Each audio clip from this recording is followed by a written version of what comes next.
Bivol's got such a high boxing IQ and great feints that it's going to be hard to slip in time.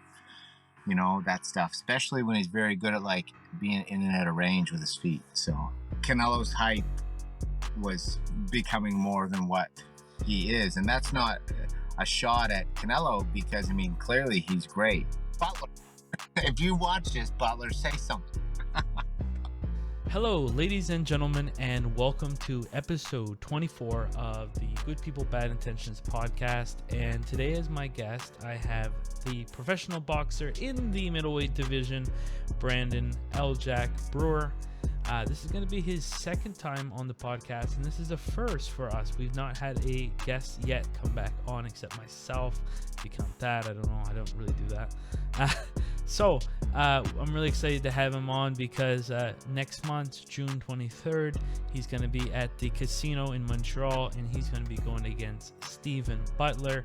I also look forward to recapping his fight against Antonio Napolitano, and that was March 19th. That came to a draw, and I know that he was campaigning for the rematch for that fight for quite some time, and I really look forward to talking to him about all of those things. So without further ado, everybody, here's Brandon. And welcome. You're actually the first guest that I've ever had come back on the Good People, Bad Intentions. So I really appreciate you coming on. I know it's like a month until your upcoming fight. You're going against Steven Butler, and you're going to be fighting at the Montreal Casino, and that is June 23rd. And you're going to be fighting for the national.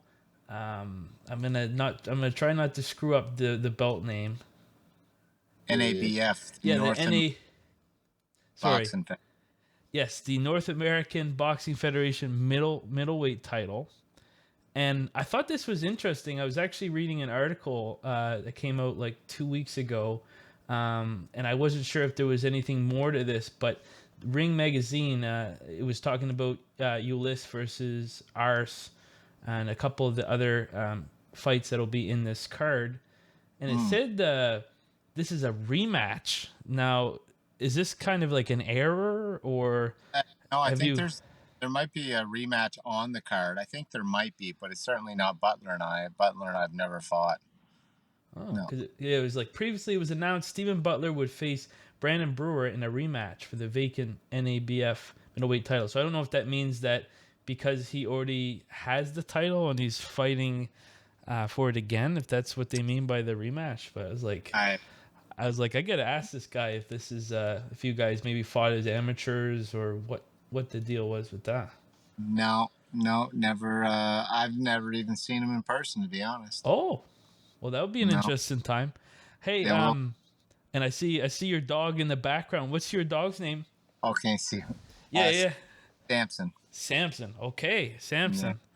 I just him, so I had to let him out. Yeah. Hey, dogs are really. I don't know. Do you find having a dog and stuff? Do you take your dog on runs like kind of like Rocky, or you? I used to, but he's 11 now, and he's okay. 11-year-old Rottweiler. He's not a runner. Okay. He's not a runner. He'll sit and he'll watch the sparring and he'll watch the gym work, but he'll watch the running from the car. He won't get out and do it now. Okay. Hey, look, we're about a month or so until this fight that I just spoke about with Steven Butler. And I'm just wondering, have you started camp, and how are you feeling going into this fight? Yeah, I've started camp. I don't know. Sometimes it feels like you never really leave camp if you're consistently in the gym. But I've started camp, and I feel good. I feel good. Like I think my last, I don't know, 5, 6, 7 fights. Like I got away from doing some things that got me to this point. Got me to 25-1, and I started going back and started re-adding a lot of things. A little bit of strength training and just kind of a different training routine. So I feel good. I've Have a nutritionist like I had last camp, a great one of the best in the country. And shout out to Natasha. And Tasha. And yeah, and added my strength, my old strength coach, Christian, um, and training at the lab and OBC, and gonna get ready and go. Probably gonna finish my camp off in Ontario, just to get some, some high level sparring, and yeah, and then June 23rd, I'm looking forward to it. It's a big opportunity, and Butler's a good opponent. He's a good test, and I'm looking forward to the challenge. Yeah. And I want to just I was trying to find this information online. This weekend is the David Benavidez and David Lemieux fight. Is Yeah. that in Montreal Um. or Oh, I don't think so. No, I don't okay? think so. I think that's in the States somewheres. Oh, okay. Yeah. Because I just Yeah. found it was kind of interesting that one of Montreal's own fighters is going to be fighting a really big fight against David Benavidez, and I was wondering if it was going to make some traction in the and I know it's super middle, so it's a different weight class, but I was wondering if maybe this was going to impact a little bit the fight and maybe pique the interest of the fans at the Montreal Casino. Well, that's a international fight. That's a big one. Yeah. Exciting. One of the most exciting matchups I think we've seen in the super middleweight division in a long time. Both huge punchers, and both guys, want to fight. They box for sure, but they're coming to hurt. So a lot of excitement in that one. That's the yeah. I was thinking to myself, it'd be really cool for it to be in Montreal, but it's actually Gila River Arena in Glendale, Arizona, that fight's going to be taking place. So yeah, in the middleweight division, I kind of wanted to ask your reaction, right? Because of course, there's this middleweight where you're at, super middle, and I think have you fought at super middle as well Yeah, yeah, I in your fought a super. career? Yeah. Okay, I gotta ask your ask you a question before we get into more of the specific stuff. Of course, we had the Bivol Canelo fight. Mm-hmm. A lot of people were not giving Bivol, the maybe the respect, or thinking that he could have actually won that fight. Were you watching that fight when it was live? And No, I wasn't. No, no, and I've yet to watch it from start to finish. I haven't. okay, I haven't seen it. okay, I'm not surprised though. yeah. Like Bevel's, a lot of people don't. He's got fantastic footwork, and he knows his range extremely well. He's got great feints. He's got a great lead hand, and he has great straight punches. You know, um, and I think that that's a tough style for Canelo, especially a guy who's bigger and longer.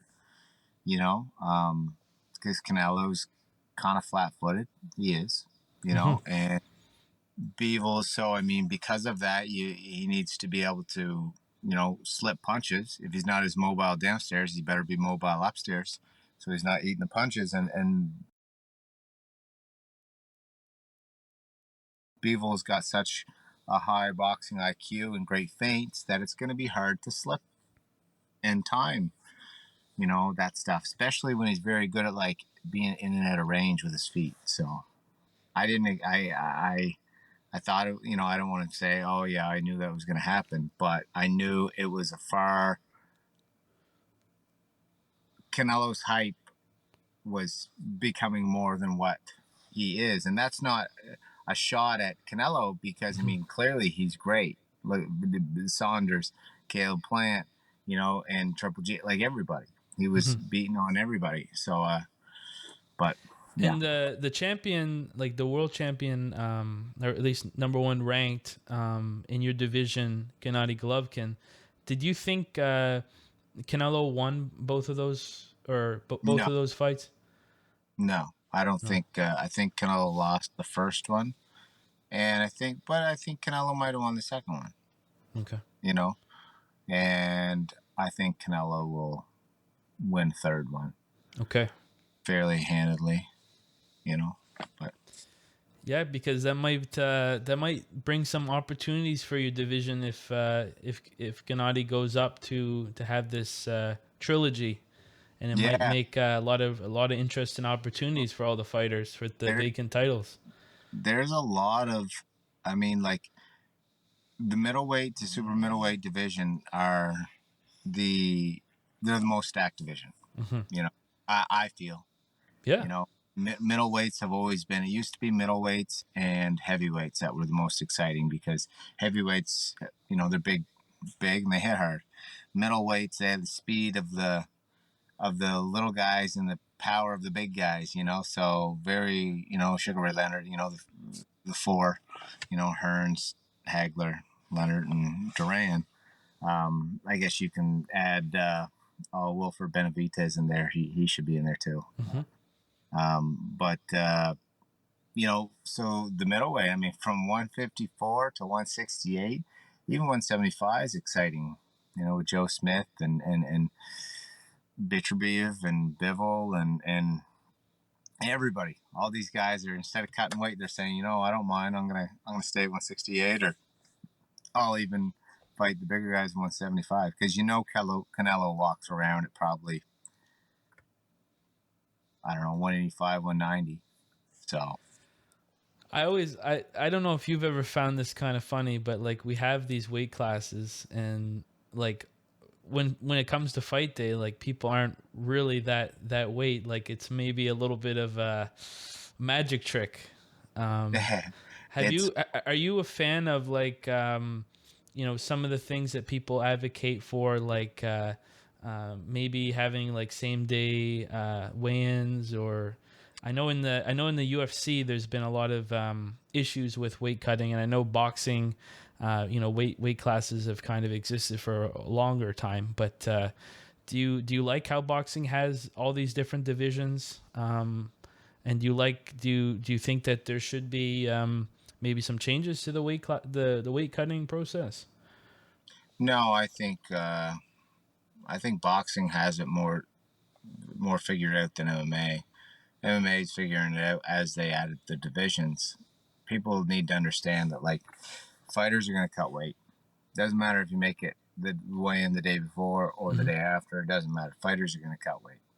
So let them cut the weight, and let them cut the weight and have proper time to rehydrate, because the first thing that dehydrates is your brain, and the last thing to rehydrate is your brain. So you need to be able to let them have the weigh in the day before. Hmm. And plus, having the weigh in the day before also is a revenue generator, you Yes. know, because one, it builds up the fight for the next night. Two, it, like, I mean, UFC, even as some of the big boxing events, the weigh-in is an event. You can sell tickets to it. You can get sponsors. You know, so like it's a, you know, it's a hype building, revenue building thing. I think if anything, maybe you can eliminate, or like have a weigh-in the day of where they can only be adding so much weight, Hmm. just so maybe they're not cutting too much. That's the goal in all of this, is to eliminate guys over cutting. You know, Yes. so if you had a weight the day of that you can only put on, I don't know, 7%, whatever percent it is of your total body weight, then that might kind of help it. But I mean, at the end of the day, adding the weight divisions does kind of help the the safety of the and the well-being of the fighters. It does. And I mean, in turn, it only brings up more champions too, more belts. So win-win, really. Yeah, because it just seems like the UFC and mixed martial arts, like the weight classes thing, they just are still trying to kind of figure it out. Because Yeah, like in boxing, it's like like every like 6 pounds or 7 pounds or 7 pounds. Yeah, and I seven mean, pounds. then you go to, you know, 175 to 200, 175 to cruiserweight, which is kind of odd. Yes. Um, but and then they add the bridgerweight division. which I'm full support of. Because people are bigger. I mean, Ali used to be, and he was 6'5", 220, whatever. You get Tyson Fury, who's 6'9", 300 pounds, walking around. Like, it's just, it doesn't make sense. So you have to add the weight divisions. You have to, because, I mean, some guys have no business getting in there with guys. So returning to what we were talking about earlier about how you like to stay consistent kind of year round, does that make, because I know I've seen with Ryan Rizicki, he's talked about how he's had like 4 week camps or like shorter camps than the typical pro fighter. Is that something that you also do just because you are staying ready and maybe some of those early weeks that you would normally have in a camp are not really necessary? Yeah, I mean, I believe in getting out of camp too. I do believe in that because it can become a grind. You need to be able to step away from it, and give your mind a rest, your joints a rest, your body a rest. Um, but I mean, if you're always in the gym, then I mean, 4 to 6 weeks is all you need. Ryan and I have done 1 week, 2 week, 3 week camps, but they're not ideal. For a guy who stays in the gym, I think 4 to 6 weeks is ideal. And if you can have 6 to 8 weeks or 10 to 12 weeks, then it just gives you more time to, uh, fine tune game plan and fine tune your technique. But if you're in the gym consistently riding at 75% all the time, it only takes 4 to 6 weeks to get up to 100%. I feel.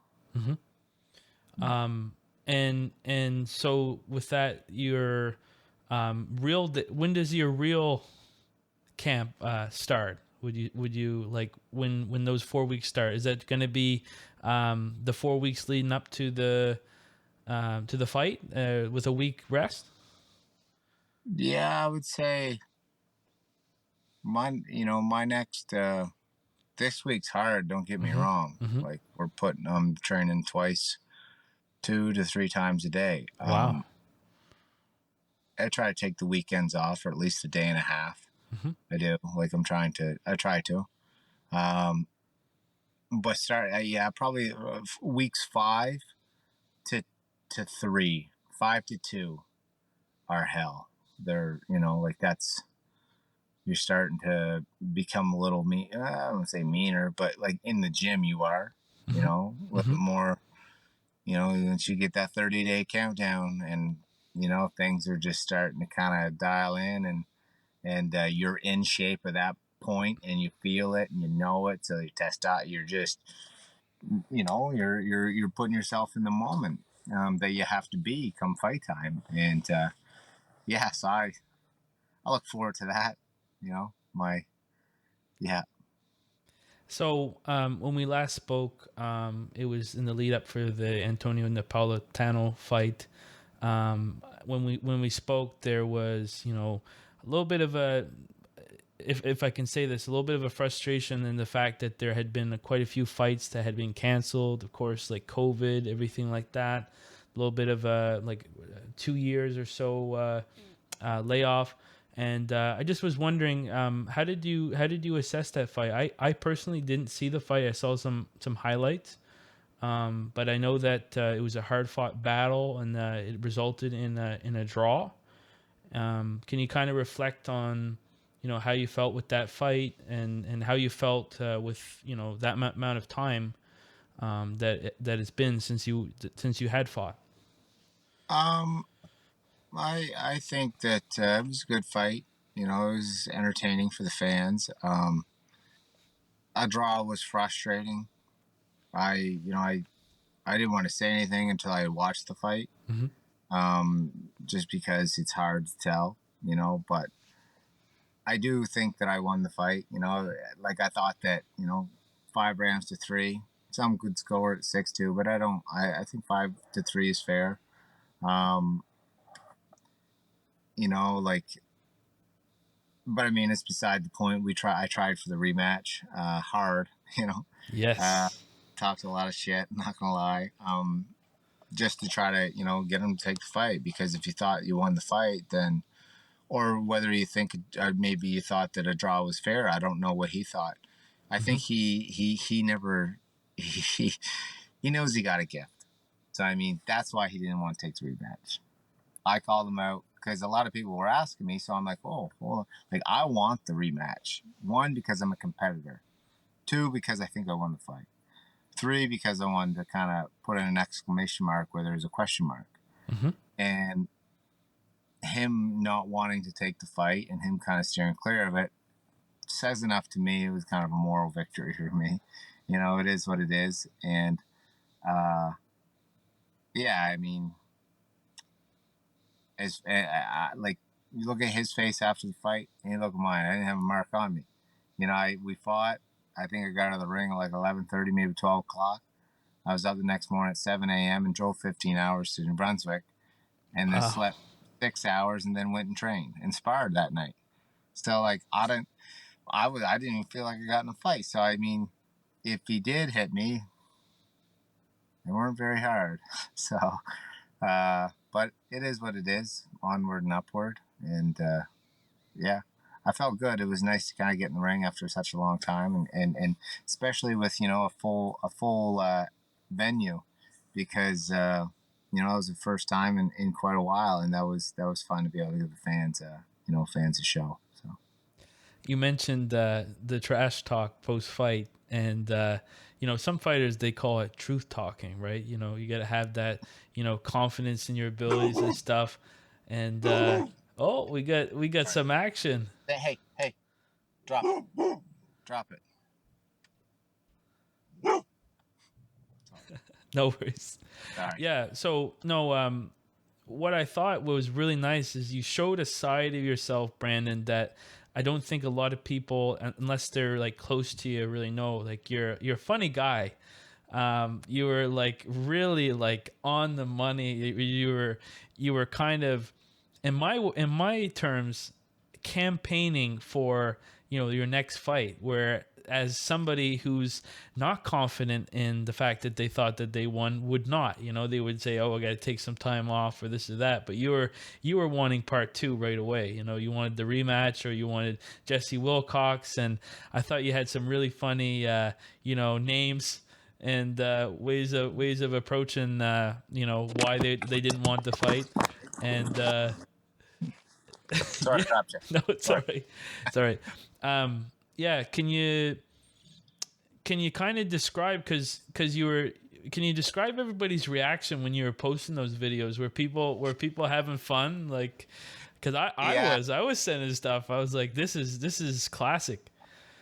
yeah. I enjoyed it. I don't po. I don't. I'm not a social media guy. I just kind of like. I don't know. I'll be honest. I fucking hate it. I hate it. Social media. It is part of the game. I get that. So I try to. But then when you talk a little shit or whatever, and you try to campaign for your next fight with the truth talking, you catch your momentum, and it's kind of fun. It was kind of fun, and everybody, I'm not gonna lie, everybody thought it was funny. It was hilarious. um I just because loved how you were addressing like his fans coming to you, and you're like, welcome to the welcome to the team. I'm I gonna take better care. yeah, so I mean, like 3 or 4 days, Antonio, his name was Scoop, Ice Cream Scoop, Scoop, to him opening a business, to him selling T-shirts, only selling soft serve ice cream. Then business went under. He had to shut it down, and I stole all his fans. So Yeah, yeah, yeah. I don't know I what he. I don't think he was. I don't know. I didn't even pay attention. So it was funny. People. I mean, I don't know. People seem to love it. I never got anybody talking shit back. They thought it was hilarious. So Wow. So you're having some unopposed moves. So you're catching ground. You're catching ground. There's no resistance. well, I mean, like the thing is, I like talking shit because it it keeps you involved. It Hmm. keeps you. It keeps it focused. It keeps it dialed in. Like, I'm not gonna let somebody talk shit and then beat me up, and Mhm. I'm not gonna talk shit and then let myself get beat up because then I look like a punk. Yeah, So, yeah. I like talking the trash because it kind of keeps me focused on the task at hand. So, I mean, the best thing that somebody can do is talk a little bit of shit to me, Mhm. or the worst thing for them, best thing for me. Um, Can you kind of talk, because again we're looking at something that happened, and I want to talk about the future too, but we're kind of mm, unpacking everything. Can you kind of talk about the weigh-in? Did because it seemed like he didn't he hit you or slap you? he did. He touched my face. Uh-huh. He did touch my face after he backed right up and backed right up and backed right up and backed right up, and then yeah, he just reached out and. But I mean that's the thing. Like when you have pillows like Antonio, it's not really a big threat. The hands are coming towards. Um, but I mean he knew enough to run after, so that's okay. Which was a smart move because I mean Rosicky and I were about to clear that whole room. Um, so good move by running away and not letting it escalate. So did you? Obviously, it seems like it didn't really affect you going into the fight or anything like that. Oh Like, so you no, have you had fights? Have you had fights in the past where an opponent's tried to maybe do something like this? I know it's like the in thing for social media to like do something like this to get some attention, yeah, but oh yeah. I mean yeah, absolutely. I've had guys talk shit in Spanish, talk trash in English, French. I don't know what the guy from Poland was saying. Whether he was complimenting me, I don't know what he was. I'm assuming that it was negative. yeah, yeah, yeah. Yeah, yeah, all kinds of it. And I mean, to be honest, when you first get into the game, it's like I don't want to say you take it personal, but like it can like get you elevated and jacked up. But it doesn't really to me. I That's good. mean, I don't. Like I said, I'm good at it. I am. I know I'm good at it. So if somebody starts talking shit, then it's physically the worst thing, but it's going to be the mentally worst thing for them because I'll break them down mentally. And they don't want to play that game with me. And was it at all weird? Butler, if you watch this, Butler, say Yes. something. Yeah, yeah, yeah. Say something. He's And yeah. I know French. Okay. Whoa. So you're bilingual? I wouldn't go that far, Okay, okay, okay. but I know a little bit. Because that's something like I've gone to Quebec and I've gone, Nova Scotia's got Acadians as well as New Brunswick, and the one thing I've observed from people in New Brunswick, there is a lot of bilingual people who can speak French as well as English both proper without any accent, which is like because I remember I was taking the train all the way to Quebec City, and then we Mm, passed into Moncton, and it was like once we crossed in there, it was like I was in a different country because the attendants and everything like that started speaking French, yeah. and then it just seems seems to be way more of a part of New Brunswick than maybe Nova Scotia. Do you agree with that or? Oh, definitely. Yeah. Yeah. I mean, Yeah. Moncton has like the Acadians, the North Shore, the East Coast, like Dieppe and Shediac, and I mean, then you get up Campbellton area, and that all borders Edmonton area. That all borders Quebec. Okay. So yeah. So, kind of an awkward, maybe at least if this happened to me, maybe be a little awkward. But maybe for Brandon Brewer, this is nothing. But you had somebody that you train with, right? You trained with Lucas Badi Yep. at TNT and with Stevie Bailey, and then now he's coaching your opponent. Yeah. What was your feeling like? Do you guys after this whole thing have you been like? Did it affect your relationship Oh or anything no, like no, that? Or no, not at all. Like in fact, it probably made the relationship better. okay, Like a little bit of competition. Lucas is a competitor, and I'm a competitor, and it was fun. Got to talk a little shit to him too, and he talk it back, and and he actually fought in Sydney, May 7th, Hmm. the Cape Breton show, and I was in the locker room, with him, and like Luke is a good guy. He's a good guy, and he's a hell of a boxer. So now it improved our relationship, I would Okay. say. Okay, I'm Yeah, glad to hear that because I was like, man, as far as my assessment is Lucas, he's a rising star. I'm really excited. He's got an exciting style. He's going for finishes. I yeah. think if I'm reading it correctly, was there a little bit of a layoff because he injured his hands, or was that for other Oh no, reasons? yeah. He hurt his hands. Yeah, hurt his hands. So I mean, he wanted to just kind of give them, the full time and ensure that they hit the proper way. So, and I think, and he had his fight, and they were good. So no issues, and Good. yeah, that's good. I guess that's the thing with like a lot of punchers or whatnot. Like hand injuries tend to happen, and that's why people when they assess like Floyd in his earlier days, like he was very exciting fighter and he was getting finishes, but then he kind of at some point had to contend with some of his hand injuries and kind of switch his style a little bit. Yeah, And I remember we were talking pretty. your first podcast about how a hand injury had actually taught you to go southpaw, correct? If I'm Yeah, recalling correctly, you had it was your one of your fingers. yeah. My thumb. Yes, and is it still bother you or No, no? no. My hands are rock solid. Do you do Yeah, the no, whole do you do the whole no wraps thing like Ryan? yeah. Okay, are you on to something? Is all the fighters listening? Are you on to something? Here's the thing. Yeah. I wore big gloves before, Uh huh. and like 16s. I even had a pair of 20s hitting the bag. And I understand the concept. Oh, it's heavier, right? Mm-hmm. Well, I mean, it's not 2 or 3 pounds heavier. You can shadow box with weights, 2, 3 pounds, 5 pounds, 10 pounds if you want. Whatever.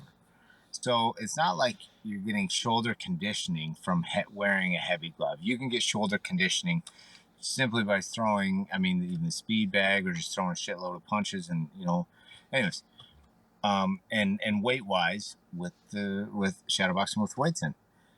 One thing that big gloves do and big wraps do is when you hit the bag, you could be, let's say if there's that much padding, Mm-hmm. you could be tweaked like that much or that much or that much or that much or that, you know what I mean? Mm-hmm. So when you don't know if you're fully hitting that bag clean and sharp and boom, right on those knuckles flat. So you're not being held accountable for if you're off center or offline or something just by a fraction, you know. Mm-hmm. But if you hit that heavy bag with leather mittens and you're gonna hit it hard, well, by the Jesus, you better be hitting that like clean and flush. You know what I mean? Every single time. And so, and it's also going to strengthen your wrist, and strengthen your wrist. You get these great big ass pillows, man. Your wrist isn't getting a workout. You're just kind of hitting it with a bunch of pillows on. That's bullshit. Like the old school guys, how the hell did they fight 5 6 times a month? And without banging their hands out, because they condition them to be rock solid. That's just my take. I mean, yeah, sure, you're gonna like when you first get into camp, it's like you're hitting them with. I just have like the rival leather mittens essentially. Mm-hmm. I'll hit them with 10s on, sometimes 12s too, but and I'll just but if I have those other ones on, you're hitting that bag, hitting that bag, hitting that bag, hitting that bag, and yeah, your knuckles will tear all to hell. Mine don't anymore because they're all calloused, but they will. But I mean, who gives a shit? Go through it. Just keep punching, keep punching. The blood is in the glove. You're not gonna like bleed all over the place, but just keep going. And I mean, that's just is that it hurts. Sure, it hurts, but eventually that scab gets numb and like the fight hurts. It's not like you're gonna be wincing and whining come fight time because you got a little scab on your knuckle. You know. And when you develop like that type of wrist strength, like have you noticed like a power difference, things that translate in the actual fight? Because I think you're going to be developing your power, but you're also going to be becoming more of an accurate puncher, if I'm not mistaken. Yeah, yeah, absolutely, absolutely. So you start looking at these as not only, maybe, yeah, they're clubs, but they're also like they can cut. You hit these knuckles properly on somebody, you can cut them. So um, yeah, big So confidence. So when we spoke about the Napolitano fight the last time, you were, the veteran, and we were like saying no, you're not the veteran. You're the up and coming boxer. You're on the rise, and I love that comment because I think a lot of people all the time they try to like equate by how what somebody's age and experience is, and they try to say, well, they're going this direction or that direction. And in this fight, you're going against another younger fighter, Steven Butler. And I just want to ask you: is do you have these kind of same? Are people again trying to have the same kind of narrative about you as a fighter, and are they overlooking you in this fight? Yeah, yeah, they are. They're underestimating my power, and rightfully so. I don't blame them. On what, like I didn't build myself as I didn't build myself as a puncher. Doesn't But just because I am a clean boxer, a nice, good, clean boxer, doesn't mean that I can't punch if I want to, if that's the game plan. Most guys couldn't get past my boxing. You know, I don't even know, like, and I've sparred multiple world champs. I don't. They're, the only guy who gave me a lot of issues on the outside was Dimitri Bivol. Okay. You know what I mean? And Butler, I know Butler's good. He's got a good right hand. He's got a decent jab. He's got some experience, but I don't think Butler can beat me on the outside. I think I have better footwork. In my, I think I'm much longer than what they think. I have better footwork. I have bigger range, and I'm a smarter boxer. You know, but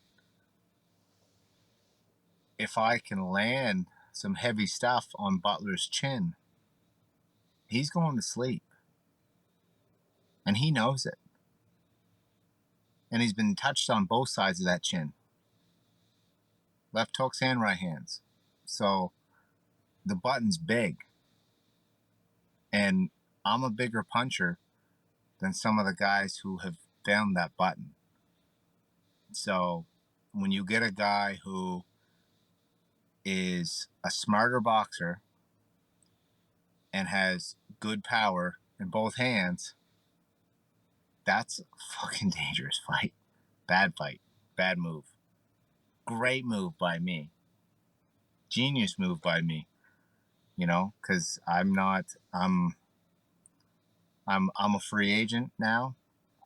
My contract with Three Lions came to an end. Not that on good terms, on great terms. In fact, they treat me the very best. The absolute very best. Anybody who can get signed with them is in great hands. But at this point in my career, I have so much invested in myself, that it was best to be a free agent at this time. So I'm going to go up to Montreal. I'm going to knock Steven Butler out. That puts me top 15, possibly top 10 in the world as a free agent at 26-1. It's a good position to be in.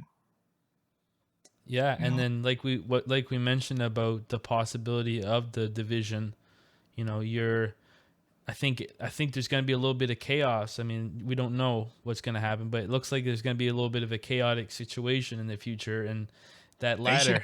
ladder is going to be there.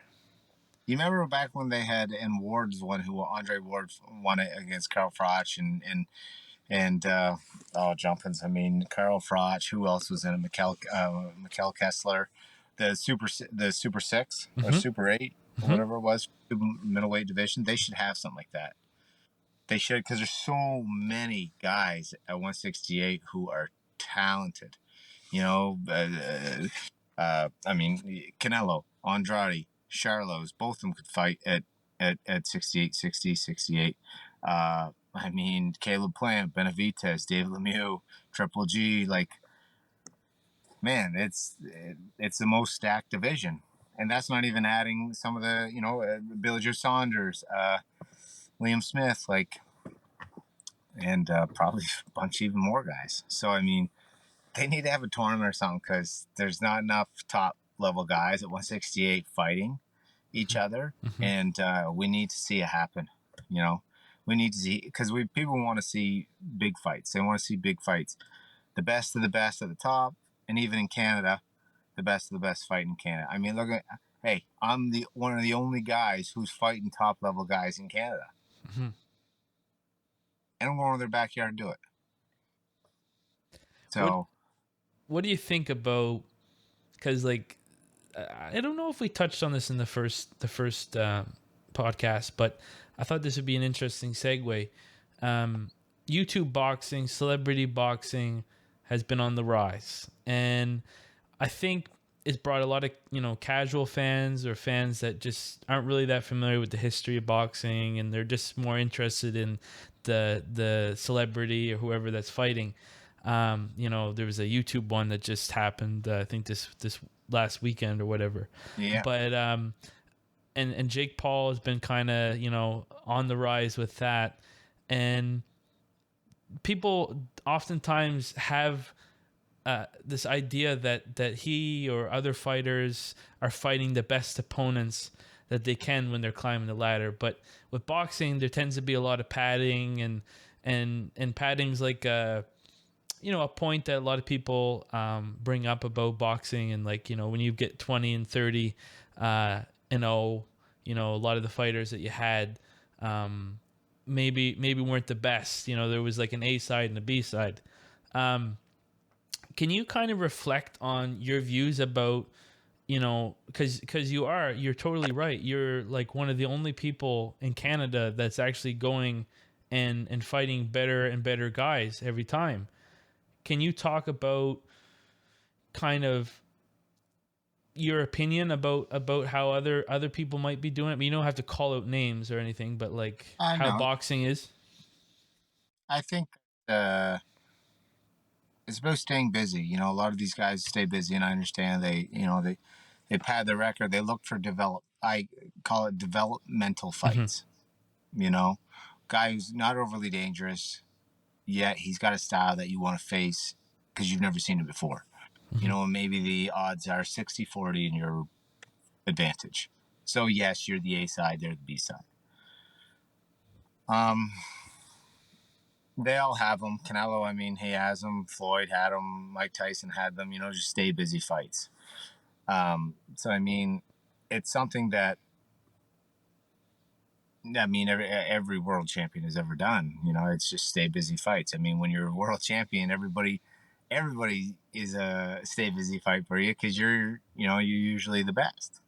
Um, and I mean, it comes down to dollars. Like I mean, anybody who if is, let's say I'm 20-0 and you want me to fight a 15-0 guy or 17-0 guy, well, that's going to cost a lot of money because boxers do get paid more than MMA guys. They just do. You know, there's more opportunity. It has a far deeper, longer history. So we've got an unsaid union almost on what fighters are worth. I think that Floyd being undefeated gave everybody kind of a misconception of not wanting to lose.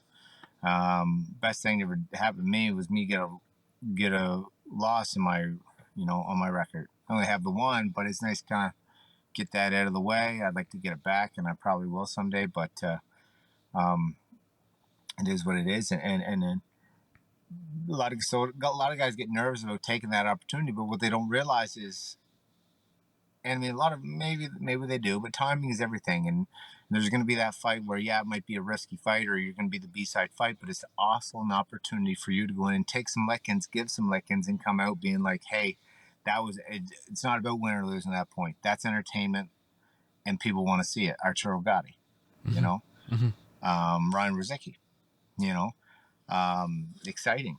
It's, whether win or lose is going to be exciting. And that's kind of the same thing with me. Like, I mean, when I lost to DeLuca, that was the fight of the night. And so I think that timing is everything. You have to take the fights. You have to take the fights that are going to be fan pleasing and fan friendly, and a good opportunity to up your stock.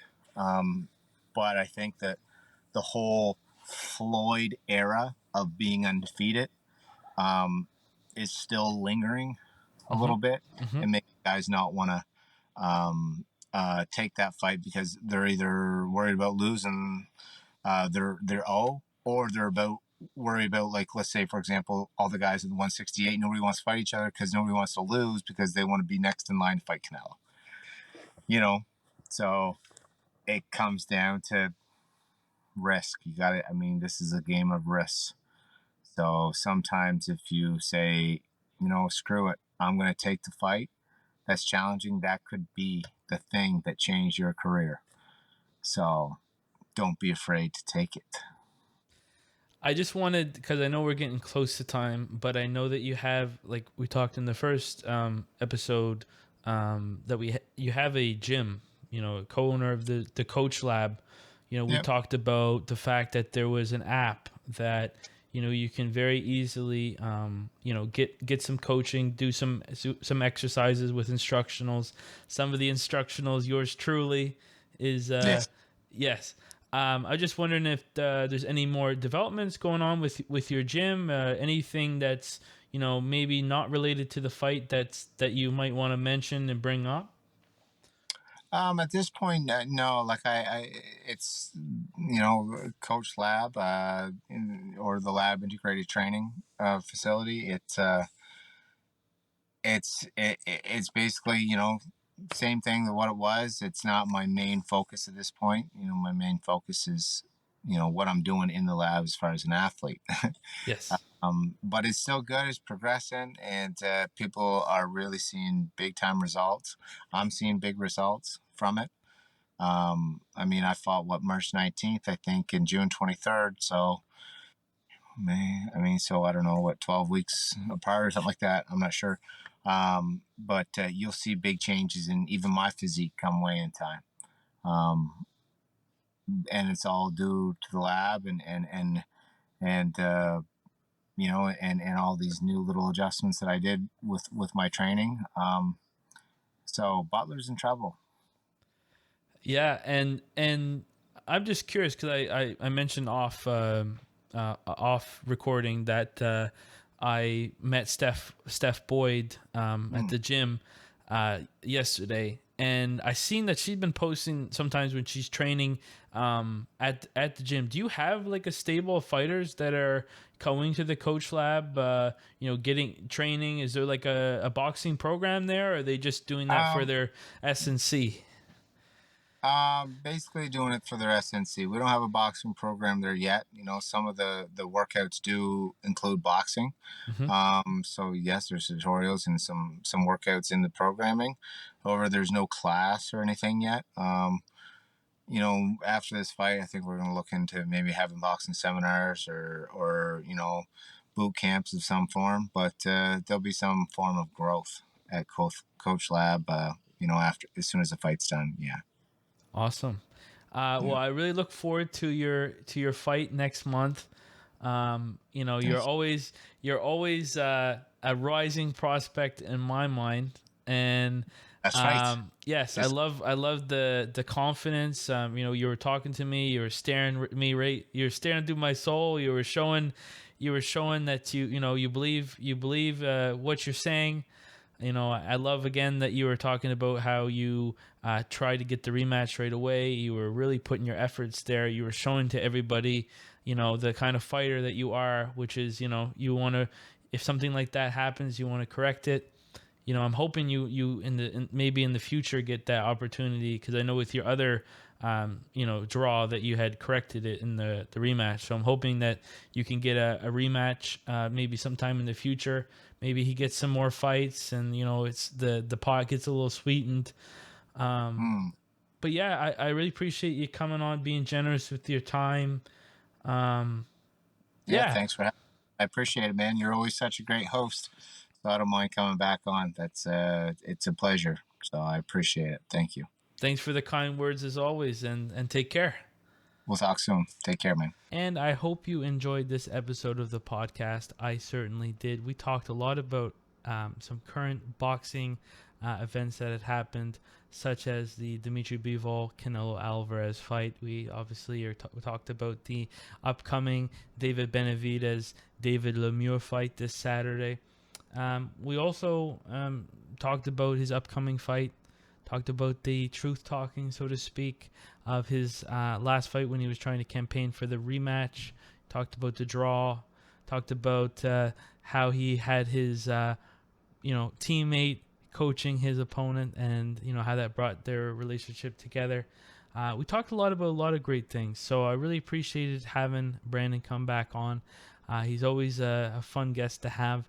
And so, as always, everybody, if you enjoyed this episode, if you're watching it on YouTube, strongly recommend that you like, comment, and share the video.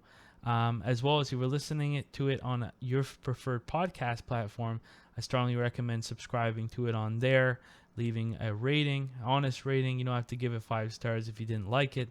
And yeah, we'll catch you next time. Hope you have a good day, whatever time you're listening to it.